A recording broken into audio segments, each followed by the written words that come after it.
Hi everyone and welcome to another episode of Oaktree TV. I'm Dave Kemp and today I'm interviewing Dr. Amanda Ortmann. She's an assistant professor at Wash U School of Medicine. So Amanda, say hello.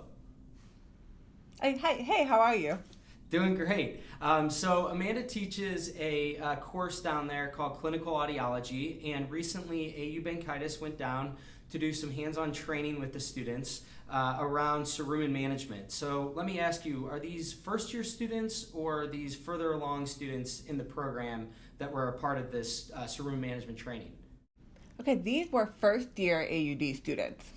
Oh, wow. Okay. So why would you say it's important for first-year students to be exposed to Cerumen Management techniques this early on? Well, I think in terms of the course, I think it was the next logical sequence. We had just gotten finished doing case history and otoscopy, so the next logical step is cerumen management, because in order to get a good visual of the eardrum, you have to be able to remove any cerumen that is obstructing the view. And I also think it's important for them to be able to learn the techniques and get hands-on training so that they can spend the rest of their time here as students to practice. And so because that is what makes us better as audiologists is if we practice our techniques.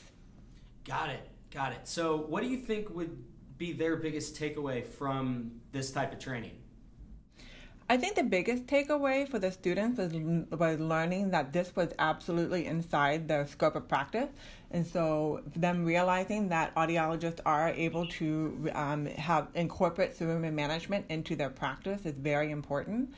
And I think it really helped them understand how to do otoscopy better and how to get a better visual of that eardrum. So that was also very nice for them. That's awesome. Well, great. Well, thank you very much for coming on today, helping to educate everybody here on what, the youth of the profession is working on, and obviously it's in good hands. So thank you for joining, and thanks everybody for watching. We'll see you next week. All right, sounds good.